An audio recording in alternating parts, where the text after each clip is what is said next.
دوستو، اگر ہم تاریخ کی بات کریں تو اس موضوع میں قدیم مصر کا نام سب سے اوپر آتا ہے۔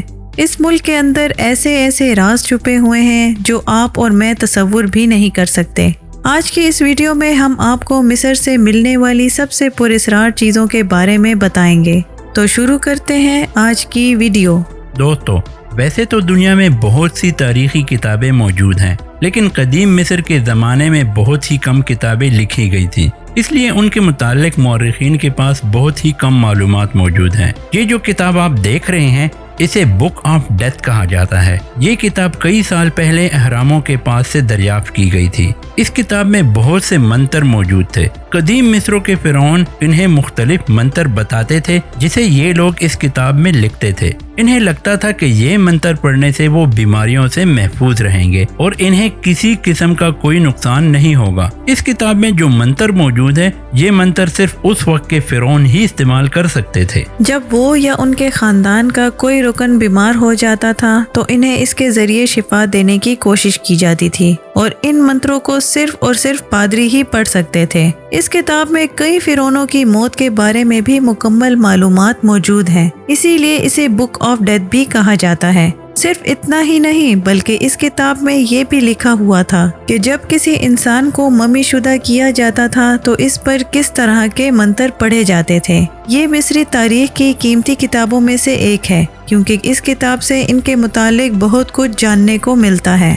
دوستوں، آپ سب نے مصر سے ملنے والی بہت سی ممیز اور مجسمے وغیرہ دیکھے ہوں گے۔ زیادہ تر تو ان ممیز کا سائز عام انسان جتنا ہی ہوتا ہے، لیکن کیا آپ نے کبھی اتنے چھوٹے مجسمے دیکھے ہیں؟ یہ جو چھوٹے مجسمے آپ دیکھ رہے ہیں انہیں 2018 میں مصری ماہر آثار قدیمہ نے دریافت کیا تھا۔ یہ مجسمے ایک قبر کے اندر موجود تھے۔ ان کی لمبائی 25 سے 30 سینٹی میٹر کے درمیان تھی۔ یہ مجسمے صرف سائز میں ہی چھوٹے نہیں تھے بلکہ یہ دیکھنے میں بھی بہت ہی عجیب و غریب تھے۔ ان کی پچھلی سائڈ پر ڈیزائن بھی بنایا گیا تھا اور یہ مختلف رنگوں میں موجود تھے۔ اس سے بھی عجیب بات یہ ہے کہ چھوٹے مجسموں کو ایک نہیں بلکہ 4 قسم کے مواد سے بنایا گیا تھا، جس میں پتھر، دھات اور برتن بنانے والے مٹی بھی شامل تھی۔ لیکن سوچنے کی بات یہ تھی کہ آخر انہیں بنانے کا مقصد کیا تھا۔ پھر جب تحقیق کی گئی تو پتہ چلا کہ ان مجسموں کو اس لیے بنایا جاتا تھا تاکہ وہ مرنے کے بعد اپنے بادشاہ کی خدمت کر سکیں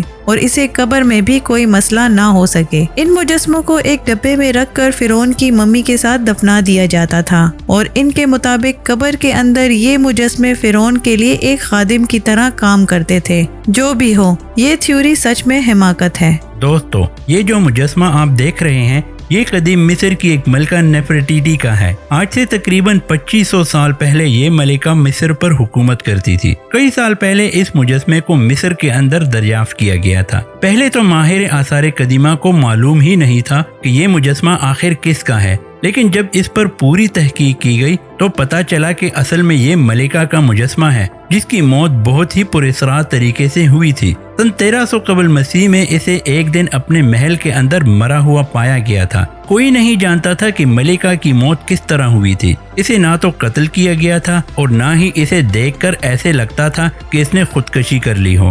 اس سے بھی حیرانگی کی بات یہ ہے کہ اسے دفن بھی بہت پراسرار طریقے سے کیا گیا تھا۔ اس دور کے کسی بھی شخص کو اس بات کا پتہ ہی نہیں تھا کہ ان کی ملکہ کو کب اور کہاں پر دفن کیا گیا ہے۔ آج تک ماہر آثار قدیمہ بھی اس مجسمے کے علاوہ اس ملکہ کے متعلق کچھ نہیں جانتے۔ آپ یقین نہیں کریں گے کہ اس ملکہ کا مجسمہ اس سے بھی زیادہ پراسرار ہے۔ جب اسے دریافت کیا گیا تھا تو یہ بالکل نیا اور بالکل تازہ تھا، لیکن ماہر آثار قدیمہ کے مطابق یہ مجسمہ بالکل کسی انسان کی طرح بوڑھا ہو رہا ہے، یہاں تک کہ اس کے چہرے پر جھریاں بھی بنتی جا رہی ہیں۔ اس پراسرار مجسمے پر مزید تحقیق کرنے کے لیے جب اسے کھولا گیا تو یہ اندر سے اور بھی زیادہ غیر معمولی تھا۔ اس کے اندر ایک غیر معمولی کھوپڑی بنی ہوئی تھی جو کہ دیکھنے میں بالکل حقیقی لگتی تھی۔ اس ملکہ کے ساتھ کیا ہوا تھا اور اس کا مجسمہ اتنا پراسرار کیوں ہے، یہ بات کوئی نہیں جانتا۔ دوستو، یہ جو بورڈ آپ دیکھ رہے ہیں اسے پہلی نظر میں ہی دیکھ کر ایسے لگتا ہے